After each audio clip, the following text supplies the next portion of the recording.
we have another drummer friend, and unfortunately, he did the I'm going to lay down and take a nap routine, and he called Mark like 3 days later, and it was way too late. So obviously, I know they preach to it's preaching to the choir for people to go, you have to act fast. But if you go into the hospital and it wasn't a stroke, they're not going to berate you for coming in there. They're going to say, well, luckily you're okay, but it was good that you came in. Mm-hmm. And I think that like I was at the dentist today, and my dentist was talking about, well, men, I guess it's a male thing where no, I'm okay. I'm not, I don't need to do anything. This is the Recovery After Stroke podcast with Bill Gassiamis, helping you navigate recovery after stroke.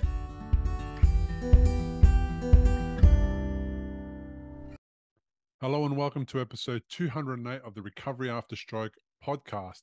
If you are a stroke survivor with a story to share about your experience with stroke and you have been thinking about reaching out to be a guest on the show, but we're waiting for the right time to reach out, this is it. If you go to recoveryafterstroke.com/contact, you'll be able to find a form that you can fill out to apply to be a guest on the show. As soon as I receive it, I will respond with more details on how you can choose a time that works for you, for us to meet over Zoom.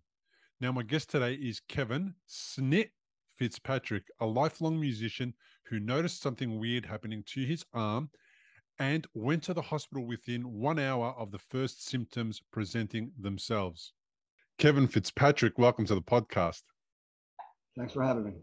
That's a very good Irish name, Kevin Fitzpatrick. Yes, indeed. Kevin, thanks so much for reaching out to be on the podcast. Tell me a little bit about what happened to you. Well, in April of 2018, it was a Tuesday night, and I just got home from work. I play in a band, also work retail in a music store, guitar shop. I had a real busy weekend. I worked on Saturday. I had a long show at my band Saturday night. I had a long drive Sunday to play Sunday at a place I played at a lot, which goes to something I read on your earlier on your website. But by Tuesday afternoon, I came home from work. It was uneventful. I felt fine. Probably turned on the Braves game, and next thing you know, I started to feel some numbness in my arm. And my first thought was like, what's going on here? Something's going on here. And then I got up, and it got worse. And I got my first thought was call 911. So I called 911, and I said, I think I'm having a stroke. And I'm very fortunate, Bill, that I live about 10 minutes from the Houston Medical Center, which is one of the best medical centers in the world. So the EMT showed up. There's going to be some humor in here too, because some of it's funny now. But yes, where I live is behind a place in front of him, where I was sitting right where I'm talking to now when I had the stroke.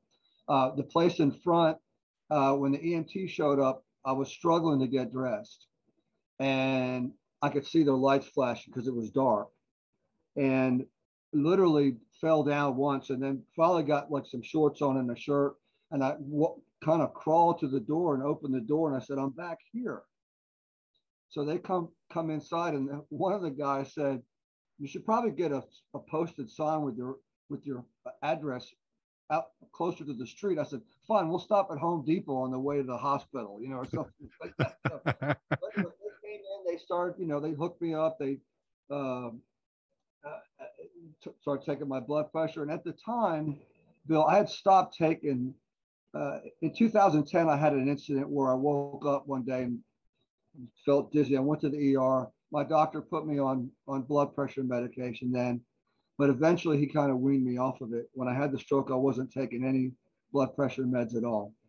So when they got me to the hospital, it was just straight out of a movie. They wheeled me in. There's a bunch of people, looking down while you're looking up, and they're this, that, the other, and they wheeled me into this room.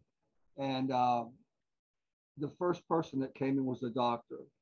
and she said, "You've had a stroke." And um, I was hoping that a friend of mine was going to join us. He is actually a neurosurgeon at the hospital where I was taken to, and we'll get to his story more later as we go along. Um, but this doctor, she immediately told me that Memorial Hermann is a great system. I'm not saying anything bad about them because they took care of me, and you can see I was fine.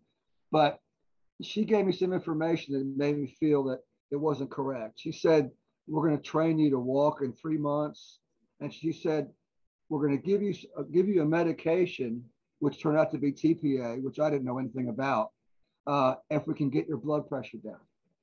So I was laying there, and the gentleman next to me had fallen off a roof, and he was in agony. He's like, "Oh," and I was just sitting there. I was proud of myself because I'm pretty A personality, but I was proud of myself because I was pretty calm, and I was just basically feeling, well, I thought about the last song that I played. I thought about how am I going to feed myself because I'm a bachelor, I live by myself, and just laid there. And eventually, it seemed it was about 9:30 at night when they took me to the room.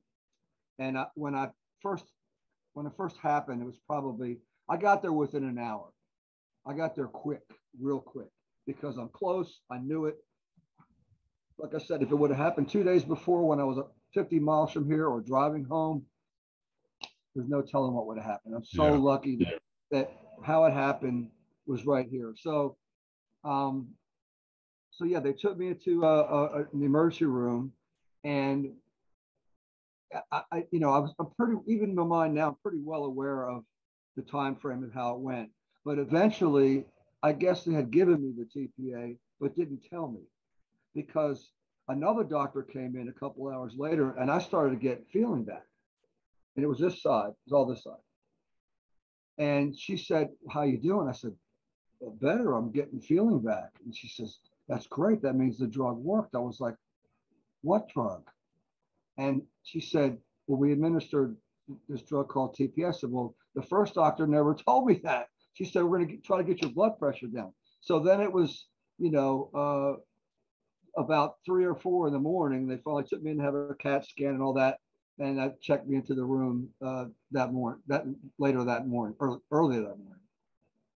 Wow. So, when you were lying down there in the hospital and the guy's in agony and he's freaking out and you're sitting there and you're thinking about how you're going to feed yourself and how you're going to go about your life, were you doing problem solving? You were thinking, well, my arm doesn't work. I'm going to have to find a new way to do this. What was the thinking process?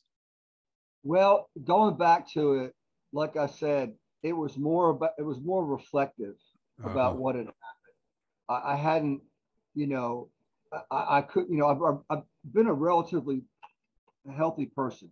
I was a smoker, but I quit 10 years in 2012. So at that point, I've been quit for like 6 years. Like my barley pops, and I play in a band, but I'm not, but I did have a pretty rigorous schedule.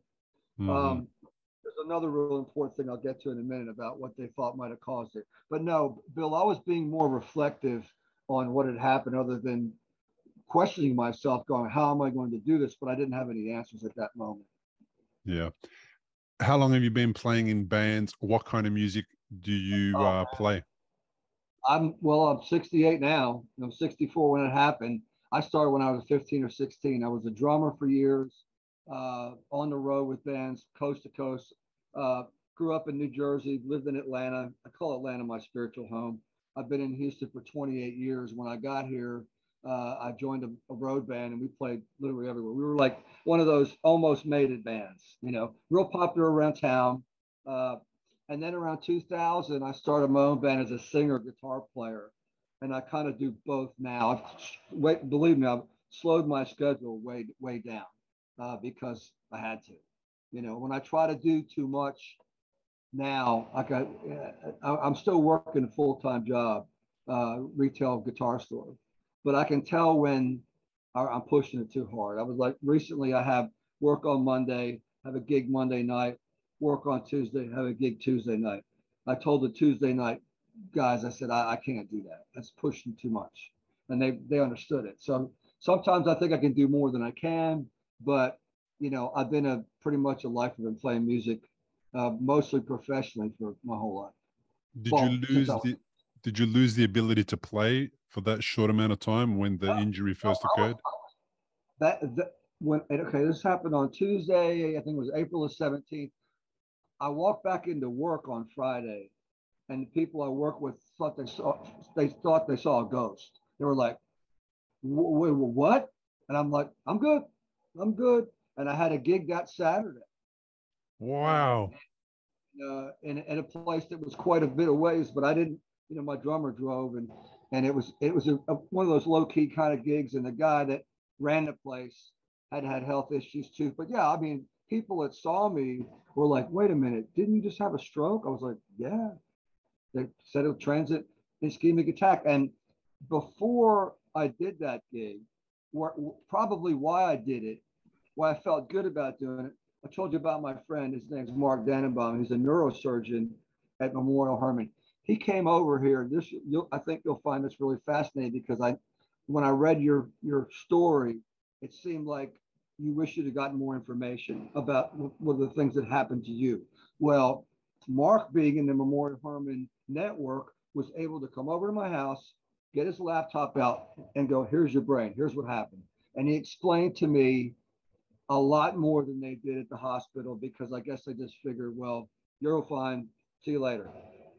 And he pointed out what, as far as I can recall, just a lot of things that he saw that were positive. He told me not to worry. He said that, I was lucky, but at the same time, he didn't anticipate me having any more issues. Certainly not then. And he was right.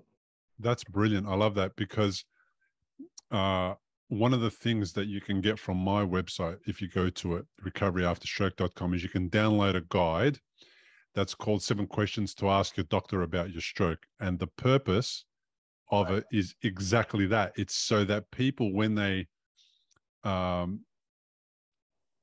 to their doctors and they have a conversation, they can hopefully trigger their GP or their neurosurgeon or their neurologist to show them the brain, where inside specifically the impact has been, and as a result of that, what gets affected, so that they have a visual of that, and then they have more understanding. And hopefully what that does is reduce the frustration and the kind of the challenge that I remember facing, which was, I know that this thing has happened in my head, but I don't know why I'm experiencing the things that I'm experiencing. Are they another stroke, or are they because of the thing that happened there, and therefore I'm currently missing this function, or I'm currently have this function being impacted. So that's the beautiful thing that you've done there. And recently, unfortunately, a friend of mine has contacted me in Melbourne here to tell me that one of their friends was in a car accident. He was hit by a car, this particular gentleman, and he was announced brain dead and clinically dead pretty much a few hours later. And they needed the family's permission to switch off the life support. And of course, the family initially said, no, we don't want to do that. And the only way that they were able to get them over the line to convince them that unfortunately he's not in a state that's going to be survivable was to ask the neurologists to see a scan of a healthy brain and a scan of a brain, of his brain. And that visual, unfortunate as it was able to paint a picture as to the seriousness of the situation, or where the damage was. And I think having that third layer of understanding, okay, you've been told, you're experiencing it, and then you see it, having that third layer of information, I think makes for a far better understanding of what's going on in your own brain, and then I think allows for better questions to be asked, and for you to approach the whole situation in a different light. At least that's how I see it. So it sounds like you got a similar benefit? Oh, well, I mean, first of all, this friend of mine, Mark, is also a drummer. He's a customer of mine where I work. So we were friends for a long time. So it was like, gee, how convenient. He's a wonderful guy. And sure, he had, the fact that the whole thing, Bill, is just the whole incident. And from beginning to hopefully end, which it did, for him to be able to come over, exactly, he showed me what you were just talking about. And he showed, and he was able to go through the whole process of what had happened and give me that much more information. It's like obviously what you're trying to do. And I will say one more thing about that is recently a friend of mine had suffered a stroke. And I don't really, as a matter of fact, he was in the same stroke ward that I was. Now he's okay, but he's not doing as good as I am. And he's not incapacitated. He's not shut down. So I'm not really sure what happened to him. I'm going to try to hook him up with my friend. So we'll see. But so you asked me when did I start playing again? It was literally that next week, and I was back to work, and it was like nothing ever happened. Was it too early in hindsight? Do you think you should have given yourself a bit of a break? I don't think so. I mean, I think I took a couple extra days off, if I remember correctly. I had I pulled out my journal from that, which I had a record of, and as I recall, it was pretty much how I'm telling you now. It wasn't any more like, oh my God, it was like I had a stroke, this happened, I'm okay, and thank God for miracles and luck and friendship and modern medicine. And and modern medicine for sure. So the only time I ever came back too soon from something, I had throat surgery in 2016, and I tried to sing sooner than I should have. So that was a mistake. But no, I don't, and like I said, in hindsight, everything, it was, everything that had happened, the whole process of and the incident that had happened. No, I didn't feel like I was pushing myself. You know what I mean? I didn't feel like, I was fine. Music doesn't seem like it's your job, though. It seems like it's something that is just your life, part of your life. It sounds like it's in your blood, and you can't do without it either way. So it doesn't sound like it's like something you have to, motivate yourself to go and do. It's like what you do. Well, yes and no. Certainly is my passion for life. But as I get older, it sometimes some nights are harder than others to go, all right, come on, but what I find interesting is I've never gotten home from a gig, good, bad, or ugly, where I felt like I wish I wouldn't have done that. Or even if it was bad, I always feel like, okay, I accomplished something. I played my songs, I did what I was doing, or I played my drums with somebody else, or whatever I did. Yeah, I mean, it's what I've done since I was a teenage boy, and it's, that's another thing. I mean, I kind of wound up in Houston, not by accident, but I followed a lady down here that I knew, and my dad was here at the time. So a lot of things turned around for me musically when I got here in '94 that probably wouldn't have happened for me if I had stayed in Atlanta. That's just the way it turned out. Yeah, right. I hear you. So your bad days at a gig are what? Do I, as a guest who's watching the show, do I pick up that you've had a bad day on the instruments or anything like that? You're the only one that knows, right? No. That's part of being a pro. You got to suck it up, and like I said, there's days. I mean, I was, like I said, it really struck a nerve when I was reading your story about how you said, pushing yourself too hard, it could be a factor, because I know that had to be a factor. But there's something else that, before I forget, I want to tell you, the follow-up. So when they followed me up with a neurologist, and the day that I went to see this neurologist, now I'm 5'6", about 155. I'm not overweight, and I went to see a neurologist, and I was really, I didn't sleep well, and I was cranky, and I went to see her, and she was, from probably from India or Pakistan or something. So the conversation was strained at best. But she said something about sleep apnea, and I thought, there's no way in the world that a guy my size has sleep apnea. Here's where it gets interesting. I'm glad I wanted to make sure I remember to tell you this part of the story. So guess what they did? They sent me for a sleep study. And I don't know if you have you ever had one of those? No, my wife has. Okay, well, there you go. I mean, I looked like the $1 million. I mean, they had all these things, and then they say go to sleep. Now I'm pretty much a night owl, so this is like so I don't think I fell asleep till about 4 o'clock in the morning. So at 6 o'clock in the morning, they wake me up. Get up! I'm like, ugh. And they said, we show that there were some sleep apnea incidents during your sleep. And I thought, well, great. So then I go back and I talk to the doctor, and she says, we recommend that you get a CPAP machine. So I went back, and the second time I went back, they give me the CPAP machine, and it was the one with like there's an octopus on your face, and the machine's making a lot of noise, and I'm like, and you want me to go to sleep with this thing on? So after a couple of hours, I said, you know what, forget it, and I can't remember if I left or I spent I don't, whatever, it was horrible. So I came home and I called the neurologist, said, we're going to send you to another place that specializes in different kinds of equipment. And sure enough, they gave me I thought I had it here. Hold on. This is the one I've been using for almost 4 years. It's the one that's just a pillow that sits in your nose. So I've been using a CPAP machine since August of 2018, and I use it every night.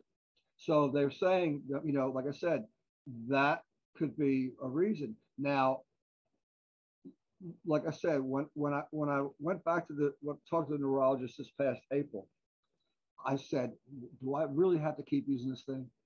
And she said, open your mouth. And she goes, okay, exactly. She said, what I have is a very thin windpipe. So but it's hard. It's interesting that it took that far into my life for me to realize that there was an issue with sleep apnea. Do you feel like you're sleeping better with the sleep pillow thing at the bottom of your nose? I've used it for so long that I don't really experiment. There's been a couple of times where I didn't have it. I think I went out of town and I forgot it, and I don't remember at this point if it has helped. But I wasn't about to say no if that's what they thought the problem was. Now, what I thought the problem was, I'm laughing now because it's funny. It wasn't funny when it happened. I had a jealous ex-boyfriend cold cock punched me right here. Boom. And this is 20 years ago. So one of the things I talked to the doctors about when I would sleep on this side, because I sleep on my side. When I would sleep on this side, I was okay. When I was sleep on the other way around, sleep on this side, I wasn't okay because this was the side that I thought was blocked. Now, I'm scheduled to see her again next month, and because I have the app on my phone that every morning, it's the first thing I check. It tells me, the AHI and the times it's come off it has. But for the most part, does it help? I think I would have to say that it does. Yeah. I mean, I don't want to, like I said, I don't want to experiment and say, oh, I'm not going to use it for a week or a few days, because it doesn't. It's, to me, I wear a bite guard because I grind my teeth. I put that in, I put that thing, I go to sleep. Very seldom. When I first got it, oh yeah, the first month was horrible. Most of the nights it was screw this, and I take it off and throw it on the ground. So it does, even with the pillow setting. Because the first time, like I said, the first time with the fighter pilot mask and the machine made horrible noises, it was not good. The machine I have now, it kind of ramps up the amount of pressure it blows. So you can set it where it doesn't blow real hard. And like I said, I've gotten used to it. So I'll continue to use it till they tell me I don't have to. Yeah. So what it does is just pumps air into your airway, right? Right. Uh-huh. Yep. So it's supposed to help you breathing. And like I said, when it's interestingly enough, I've had the same primary care physician since 1996. And when I went to see him after I got out of the hospital and I was okay, and he first thing he said to me is, "What happened?" And I was like, "You're supposed to tell me that. You're my doctor." It's like, so I told him what was going on, and he, when I mentioned the CPAP thing, he just says, "Well, if the neurologists keep telling you to use it, then keep using it." So yeah. I Was this your first major scare health wise in your 64 years? One other time when I was 45, I'd eaten something at a truck stop that was tainted and with bacteria, and within a few days I had a raging fever, not knowing that's what it came from. So my doctor put me in a hospital, and they said that I was severely dehydrated, and they told me at the hospital, they said that I had hepatitis B in my liver, which that was wrong. Wrong. That was not what happened. But I remember that I had a road band. This is one of the stupidest things I've ever done in my life. And it was a 4-day trip with a long drive. It was like the first one was from here to Oklahoma City, which is about 8 hours. And then from Oklahoma City to Denver, which is Santa Fe, New Mexico. These are long drives, 400, 500, 600-mile drives. When we got to the first stop in Oklahoma City, the drive up there I was laying in the back of the van thinking I was going to die. I really did. And the other guys in the van were like, shut up. You'll be okay. You're blah, blah, blah. You need help driving. It's the kind of guys they were. So I don't talk to them anymore. But the gentleman that was in the headlining act was also our manager. And he was aware of what happened, what's going on. And he said, "We're going to get you your own room and get some rest so you can feel better." So I remember walking into the room that night and everything was gray because my liver was whatever, the bacteria had gotten into my liver. And even the doctors told me, you don't need to go on this trip. But I did it anyway. And by whoever's looking out for me, the next day we drove from Oklahoma City to Santa Fe, New Mexico. And by the time we got there, I was fine. But nothing happened again. So those were the two in my lifetime, the two incidents or health issues that I would say. I can't recall anything else other than, some gum surgeries or whatever, but nothing that was brought on by, something going on in my body. Okay. So it's interesting though. Has this been impactful? Has it made you change the way you do things, think about life, all that kind of stuff? Because you came across me and I came across you on my Instagram page where I put the call out for people to come onto the podcast that have had a stroke and want to talk about it. So I imagine you were following me for some time, or if you weren't, you were following some hashtags that are related to stroke. So it's done enough to get you into the zone of kind of connecting with other people and being aware of some communities about stroke. So what has it done? How has it changed your mindset and the way you go about things? Well, that, you kind of asked me two questions at once at the beginning of that. Has it changed the way I live my life? Probably somewhat. Yeah, sure. Because I was blowing and going, before, like, just way too much. I mean, it was a wake-up call, when I came across your Instagram, and it was like, wow, this is great. Because I had, you could get on the internet or whatever, and I haven't really looked into like support groups or anything like that, because in my mind I was okay.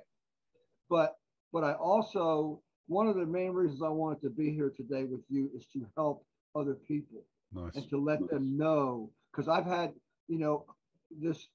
the person I told you about, my doctor, neurologist buddy. If you've had a stroke and you're in recovery, you'll know what a scary and confusing time it can be. You're likely to have a lot of questions going through your mind.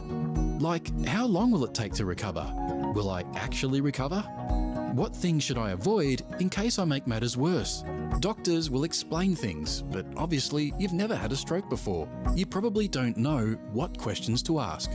If this is you, you may be missing out on doing things that could help speed up your recovery. If you're finding yourself in that situation, stop worrying and head to recoveryafterstroke.com, where you can download a guide that will help you. It's called 7 Questions to Ask Your Doctor About Your Stroke. These 7 questions are the ones Bill wished he'd asked when he was recovering from a stroke.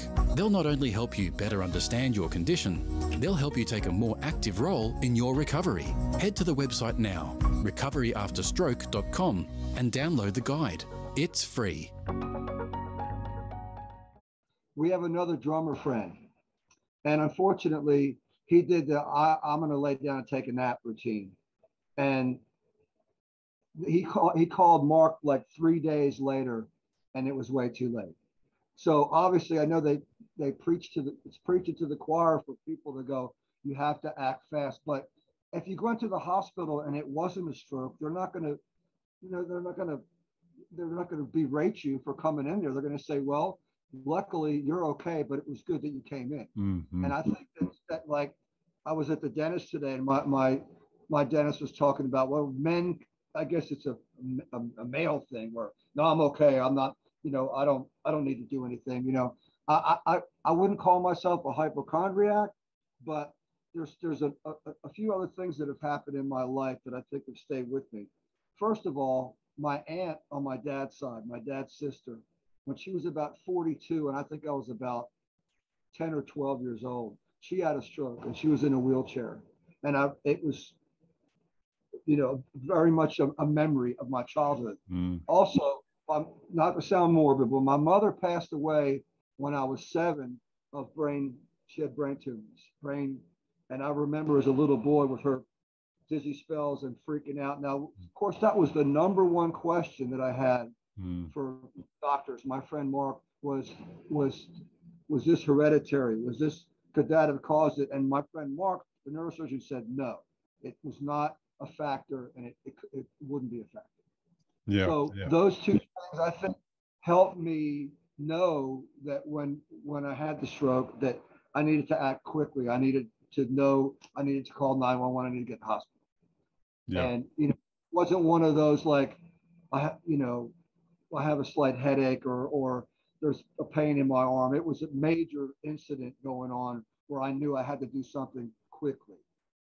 So in the last 4 years, has this become common knowledge in your circles? Because you were back at work so quickly and back in the band so quickly, do the people that listen to your music know that this happened to you? Did they become aware of that? Well, at the time, sure. Now, like I posted something tonight about being on your podcast because I want my friends to see it when it's aired. And I said, my close friends or my real friends, certainly. But when you're in this, you're playing a bunch of people around, there's people that are your friends that of course know, and there's people that are just basically, I don't share that with everybody, but I mean, at the time, sure. At the time, it was anybody that was around me or saw my band or worked with me or whatever. It was a story that I told often, not so much anymore. I hear you. It's been 4 years. Yeah. But it's great. It's very therapeutic and great for me to talk to you about it now because, having gone through what you're going through, that's something I hadn't done, other than this friend of mine recently that what's happened to him, but I certainly hadn't talked to somebody who has put as much into it as you have. Yeah. As far as recovery after stroke. Yeah, fair enough. I appreciate that. So, okay. So you're going about life a little differently today. You're reflecting on what it is that you've been through and you're changing a few things and you're doing things a little bit differently. Tell me a little bit about The Snit Show. Did I say it right? Snit. There's no snitch. It's no Snit snitch. Show. The Snit Show. And what? How did you end up with the name Snit? Okay, I'll be happy to tell you. I'll keep it short. When I grew up as a kid, when my mom passed away, I was living in northern Minnesota, and I got sent to live with my dad, God rest his soul, and it's a series of horrible stepmothers. Luckily, they've not made me women haters. I love women. But when I finally got to the point where I was on my own, I lived in a little house out in the woods in a town called Rancocas Woods, which is near Philadelphia, between Philly and New York. So we could make as much noise as we wanted, and nobody could hear us.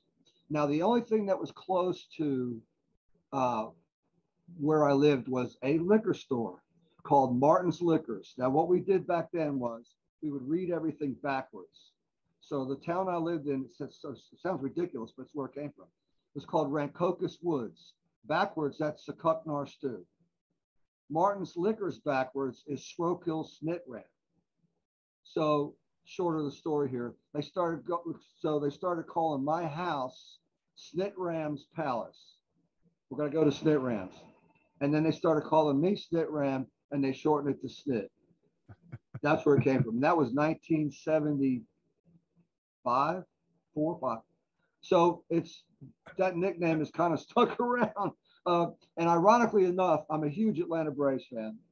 That's my team. They won the World Series last year. And their manager's name is Brian Snitker, and he goes by Snit. Now, it was just a coincidence. It doesn't have anything to do with that. And nobody knows that. But here's where the meaning of the word snit, or whatever, it's slang or whatever, in the South, where I live, snit, don't get yourself in a snit, is an expression, meaning don't get your panties in a wad. Don't. So I've had to live with that too. So when I started my band in 2000, I was on the road with this other band called the Hollisters, and we had a really good run. It was kind of alternative country, honky tonk, Texas, blah blah blah, which I'd never played before, but it was fun. So I decided I wanted to start my own band, and I was hanging out with some people one night, and they said, "What have you been doing?" And I said, "I've been dragging this dog and pony show around the country," meaning the Hollisters, my old band. I thought, that's a good name for a band. So there you go. I came up with the name Snit's Dog and Pony Show, and 22 years later, it's still going. So. Still going. That's awesome. So would there be people who don't actually know your real name and they only know you by the word Snit? Oh yeah, yeah, lots of them. And I remember playing in a football. I remember playing in football at a football club, soccer, and frozen up. Most of the guys. Oh, you got me? Yeah, here we go. I just lost you for a second. I remember playing in a soccer team, and the majority of the guys, I actually did not know their real names. I knew them only by their nickname. Right. And it's because I came into the club late and I was introduced to them by their nickname. So 2 or 3 years down the track, I'm learning their real names, because somebody will refer to them by their real name. They'll say, Peter. And I'm like, Peter who? We don't have a Peter at the club. And it's like, yeah, we do, that guy. And they'll give me the nickname. And then it's like, that guy's name is actually Peter. So I find it really interesting how nicknames evolve, and then how the group changes it and makes it something so that it's easy for them to say and pronounce. And you just have to go along with it. You can't do anything about it. You can't change it. You can't make them stop saying it. It just sticks.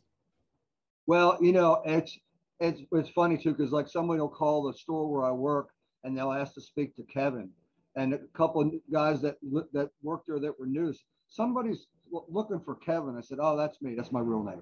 So yeah, it's as far as on the gigs and as far as the world, whatever, it is what it is, and I I'm destined to be Snit till the day I'm gone. So there you go. Yeah, fair enough. It's not a bad thing. So living at home, when you got back from hospital, did anything have to change at home to kind of help you settle back in, or was it any of that stuff happening, or was it all kind of just back to the usual routine? And as far as I can recall, Bill, it was back to the usual routine, other than the changes I had to make, in a few months to get used to the CPAP machine. And I don't really recall really changing anything. I'd have to look back and read through the process of what happened. But as I recall, no, it wasn't, because I was so lucky that everything, I couldn't. I mean, obviously, in my case, is the ultimate result of what you'd like to happen to somebody that had what happened to me. Obviously, And that's when it was funny because the day after they got me up to do, they wanted me to walk toe to toe and do all these things, and I had 4 hours sleep, and I said, I didn't get any sleep. That has nothing to do with why I can't do this. What happened to me, the fact that I can't really do what you're asking me to do is because I'm tired. But as far as anything else goes, no, it was just, like I said, just a medical miracle for sure. Yeah, that's why I'm probing, because the more than 200 people that have already been on this podcast, nobody has had that version of a stroke before. Nobody's reported your version of it, right? And it's hard to contemplate, and it's hard to get my head around it. And it's great that I can't get my head around it, because I'm glad that that's what happened. It's just so interesting and bizarre, but awesome and amazing and fantastic and blessed. That's the way it went. Good on you. Well done. Yeah. Well, that hits home really hard now, that to hear that you've never had anybody else that's been as lucky as me, because that's, yeah, wow.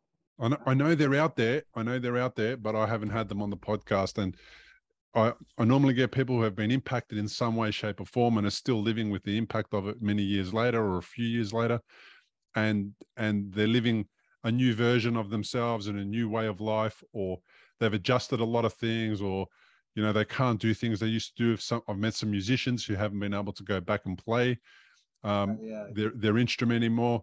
So it's like, wow, this is such a great outcome. This is such an amazing thing. It's great to hear. It really is. Well, it's great. It's great. I feel, of course, like I said, I know I have friends. I told you, a friend of mine who is a very well-known jazz drummer in Houston, that unfortunately, he's fighting the good fight, but he waited too long. He waited too long. And I realized that all the things I had to have happen, after the whole thing was done, when I realized what had happened, and realized like that the TPA has a 1 in 3 shot, that worked. I had to get there quickly, that worked. And everything that needed to happen for me to carry on my life like nothing happened. So that's why it's so important to. That was the main reason. I told the story before, but that was the main reason why I wanted to talk to you, other than sharing my stories, to let people know that if something happens and you have the least, anything you feel like, this is, like you said something I read about, you said something like numbness in your toes or something. I got a pinched nerve in my back, so my right toes are numb constantly. But it was either deal with that, which is just nothing, or have somebody slice my back open. I didn't want to do that. Yeah. But any kind of numbness or any kind of loss of you've got to move quick. Yeah. There's a refrigerator magnet says fast. It's like, and all the what are the words afterward? Basically, the message is, act quickly. Yeah. And the fact that I was so close on that particular night, like I said, if it had happened 2 days earlier, when I was 60 miles away from here, loading my gear, huffing and puffing or whatever, or driving home or something. Different situation. So that part that brings me to something else. The one thing I'm a little bit, I wouldn't say paranoid or scared of, is I don't like to take long trips by myself in the car. I'll fly. I just went to Atlanta 3 weeks ago to visit friends, it's a 2-hour flight, but I am a little bit queasy about, like, say we got a gig that's 80 miles from here, about driving there by myself. So that part of what happened is probably the biggest thing that sticks with me as far as being concerned about something happening again. I hear you. I don't like. And you've most likely been given the all clear to drive and do all that stuff anyway, and you look very capable of doing that. But I know what you're saying. It's kind of a thing that you're thinking about, and you're thinking about what might happen if something happens that you, and when you're driving and you're doing a rapid speed, it's could be a serious thing. Yeah. And there's something else. I'm glad I remember this. In 2019, about a year after I started using the CPAP around the summertime, I was having moments where I felt like something wasn't right. And I would get to work. Now I'm okay. And one day I came home for lunch. I live very close to where I work, and I didn't feel okay. And I took a Uber to a urgent care center not far from here. They checked me in. They ran a bunch of tests. They said, we need to take you to the hospital. And I was like, okay, here we go again. But I wasn't having any stroke symptoms. I was just lightheaded and spacey, and something wasn't right. So they checked me into the hospital, and I was there for 2 or 3 days. Bill, they ran tests on everything, every blood test imagined, every CAT scans, this, that, the other. And they said, there's nothing wrong with you. So they sent me to I think it's called well, I went to see, the cardiologist told me to come see him. I went to see my regular doctor. He said, no, I think it's called, I can't remember what exactly it's called. It's a heart specialist. I mean, cardiophysiologist, maybe. I think it's something like that. When I went to see him, so obviously after the stroke, I was put on another blood pressure medication, which I told you earlier in the story that I hadn't been taking when I had the stroke, which obviously that was probably a mistake. Well, when I went to see this cardiophysiologist, I hope I'm saying it right. Not somebody will correct me, I'm sure. He said, lay down, and he took my blood pressure. He said, now sit up. He took my blood pressure again. He said, now stand up. And he took my blood pressure again. He said, your blood pressure just dropped 30 points when I put you through that. And he asked me what I was taking. And I can't for the life of me remember what it was. I know what I'm taking now. But he said, oh, that's your problem. You're taking the wrong blood pressure medication. So all that, something's wrong with me. Oh, shit, blah, blah, blah. Then put me in the hospital. All that was because I was taking the wrong blood pressure medication. Wow. So that's really important, actually. That's a really important message. If you're noticing symptoms, could be related to medications that don't agree with you. Absolutely. So obviously they switched my meds, and, there you go. But that was a little over a year after the stroke. So, somewhere in my subconscious was telling me something's not right here. So, sounds like you're really in tune to that internal voice or something. I ignored my subconscious, my conscious, my everything. I completely ignored everything with the numbness that I experienced. And the numbness that I experienced was new. I had never had it before. I was 37 years old, and I just, I had work to do. I was too busy to pay attention to it. So it sounds like you're actually very well in tune with what it is that you're noticing in your body. You're paying attention. Well, yeah. I mean, I it was just certainly that, having the stroke and knowing what that was about, and knowing that, there's times where I hadn't felt well, but there's a difference between not feeling well. And like I said, when I had the stroke, my first thought, I remember like it just happened, was like, what the hell's going on here? This isn't right. This is not like, ow, my arm hurts. This is like, whoa, something major is going on with my body right now. So I was lucky that I didn't act like I'm sure a lot of people didn't and do nothing. Yeah. I know that a lot of stroke survivors often I did it for sure. I was over anxious. So every time I noticed the headache between stroke 1 and brain surgery, I was at the hospital all the time. And I was saying, look, it's probably, I was going there and kind of apologizing at the beginning, saying, look, it's probably nothing, but, I've had these things happen to me, and I'm feeling weird, and you need to check it out. I'm sure that any professional medical person was fine with you coming in and checking you out again. They definitely were. That's the message. There you go. That's the message. Yeah. Don't ever feel like, well, I don't want to bother him. BS. It's your life. It's the only one you got. Yeah. They were always lovely, and always tried to make me feel better about going in and checking in. And a couple of hours later, or say the next day, they would send me home and say, look, everything's okay. Just keep coming back in if you need to. And that makes you feel relieved about the fact that, they want you there. That's what they do. They're supposed to prevent stuff, and prevention is better than cure, if they can. I'm glad. There's one more thing. I'm glad I didn't forget this. When I was 21, I was getting ready. I was with a band in New Jersey. We're getting ready to move to Atlanta. We're going to be Southern rockers, and here we go. Right before that happened, I started having anxiety attacks, panic attacks. And man, looking back at it, it was scary, real scary, because my first thought, once again, was going back to my mother and so a couple of times they took me to the emergency room. And by the time I got there, they were, this is a long time ago, Bill, but I remember them saying, there's nothing wrong with you. You got the flu. There's nothing wrong here. It's like, so luckily that was another thing, because I had a similar situation years later with hypoglycemia, which is low blood sugar, which is something which has caused the same kind of effect. Whoa, you're dizzy, and what's going on? Now, this was about 25 years ago.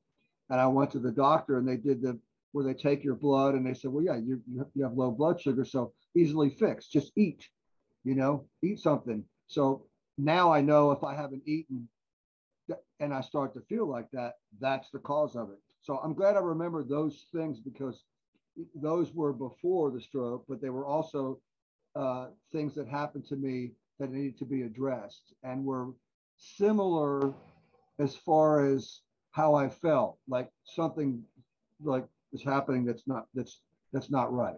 Similar onset. Yeah, I've had a few people on the podcast tell me about when they've had their stroke, and say the day before that or a week earlier, somebody said to them, oh man, I've got a massive migraine, and that person is a migraine sufferer, and they automatically did a scan in their own mind, and they went back and they tried to work out what was happening to them, that massive headache that they had, the worst headache in the world they've ever had. And they went back to their friend and said, oh yeah, my friend had a migraine. It's probably a migraine. And they then reported, say, for example, to the doctor with that type of information. And then that kind of took the potential time to diagnose what was happening and make it last longer. And then it, of course, impact them more dramatically with a stroke, So that's kind of what I was doing as well. In my mind, I was going, oh, I've got a numb toe. Well, that means there's something wrong with my back. And because I had a relationship with my chiropractor, because I had a property maintenance business where I would be lifting heavy things all day, putting my back out or twinging muscles or whatever, I outsourced the responsibility to have good physical health to my chiropractor. I used to go to him and say, look, you sort it out, get me back on my feet again. And that's what happened with the numbness. I went to my chiropractor and I said to him, I've got a numb toe or a numb leg by the time I got there. I've done something to my back, check it out. He checked it out and said, there's no numbness there. And then it took him, me a few more days to go back to him again and say, look, the numbness has now spread to my entire left side. And then when I got there, he said to me, you need to go to the hospital. This is not a chiropractic issue. And what I was doing when I went to him the first time was I was downplaying the seriousness or the situation or how bad it was affecting me, because I didn't want to end up in hospital. I didn't want to be away from work. I didn't want to be out of action. And it's just so ridiculous. I got stuff to do, I can't, I hear you. Yeah. And that's the whole reason behind it. And even when he said to me, you have to go to the hospital that Friday, and I couldn't feel my entire left side, I argued with him even then. I said, I'm going to go to work tomorrow. Told my wife the same thing, and I wouldn't, comply. Anyway, eventually I went to the hospital, and then they found that it was a stroke. And then I felt like a bit of an idiot, but how could you have ever predicted that a numb toe is a bleed in the brain? I've never heard that before. Yeah. I've never heard that before. There you go. It was like, well, this friend of mine I was telling you about, he was on the floor with food, so he thought it was food poisoning for 2 or 3 days before he finally got to the hospital, and they said, no, you got a stroke. So that part of it too is, what I found out, obviously, this what's happened to you, I've never heard. I've heard what, people, oh yeah, you had a mini stroke or a transient ischemic attack, the blood of blubber, or no, so-and-so had a major hemorrhage. I didn't realize there was more situations or more things that could happen to you, or that cause a stroke. Yeah, that cause it, and the results of what afterwards, what's going to happen to you. So I didn't realize that. So. Yeah, and the thing about some people that have a TIA is they don't take it seriously. Well, it sounds like you definitely have, but some people will have one. They'll be back at work a couple of days later, and they didn't take it seriously. They're not paying attention to what the doctors are saying, and then they have another stroke down the track. And that's because the TIA is a warning sign. It's saying, hey, there's something wrong. You need to pay attention and do something about it. Right. Well, I mean, yeah, when I got to the hospital, they said, you had a stroke. Yeah. They didn't say, well, you might have had a stroke. They said, you had a stroke. Mm-hmm. And it was like, okay, yeah, I guess I did. And, the follow-up, yeah. And once again, hitting home is, like I said, can't say it enough. It's acting quickly. That's the most important thing. Yeah. I mean, it's not a 100%, but it's certainly not going to get any better on its own. 100%. Yeah, very much so. So tell me about the next gig that you've got coming up. Where's the next gig? What and just be aware that this interview will probably be out in about 3 weeks from now, because I've got a few in the pipeline now that everyone responded and said they wanted to be on the podcast, which is great. Yeah. Friends of mine were like, when can I see it? I said, well, I'm sure you'll send it to me and I can share it. That's it. When COVID hit, we were very lucky. There was 3 or 4 places that we played at that were outside or, covered, but mostly outside, where we were away from people, and we were able to continue to work and do what we do. So now, I mean, at this point in my life, travel is not as much as it used to be by any means, unless I get a chance to go to Europe, and that hasn't happened in a long time. But tomorrow night I'm doing a little thing in Houston at a place that we play at normally, with just me playing acoustic and electric guitar and bass. And we played I play drums with a guy named Luba Dvorak, and we play every Monday night, a little place just on the west side of town. So I'm doing enough to keep my chops up, drum, singing, or guitar. And I know how I am, because today's my day off. And usually the first thing I do is get my books out and try to book more gigs and, stay busy and stay in the game. When it's like, I don't know how much more I get to stay in the game, because it's like, it's at 68. There's always somebody coming up behind you, and as long as I can do what I do and make a few bucks, have some fun, I'll keep doing it. I hear you. And I hear you. the website is snitshow.com, and all the info is on there as far as the links and everything as far as what I do. Yeah, we'll definitely send everybody to the if they want to catch up with you or find out how to follow you or do any of that stuff, they can go to recoveryafterstroke.com/episodes, and they'll be able to see the episode with your name in it, and it's going to have it'll be Kevin brackets Snit brackets, and then we'll finish it off with the rest of your name, and we'll be able to get people to see that. Mate, I really appreciate you coming on the show, reaching out and sharing your story. And I especially love the fact that you want to do it to raise awareness for other people. That's brilliant. That's exactly what the show is about. And I wish you well, man. And I hope you keep playing till you're 100. Yeah, and I'll certainly be, you know, I'm really happy that, well, thanks for having me, first of all. And if I can help somebody out there in the world and they, you know, because it's like when I help kids quit smoking, you know, there's a kid that I work with that's like 22 and I finally got her to quit. And I said, someday when I'm dead and gone, you're going to remember me. I was the one that helped you quit smoking, you know, because it's hard. It took me a long time to do it.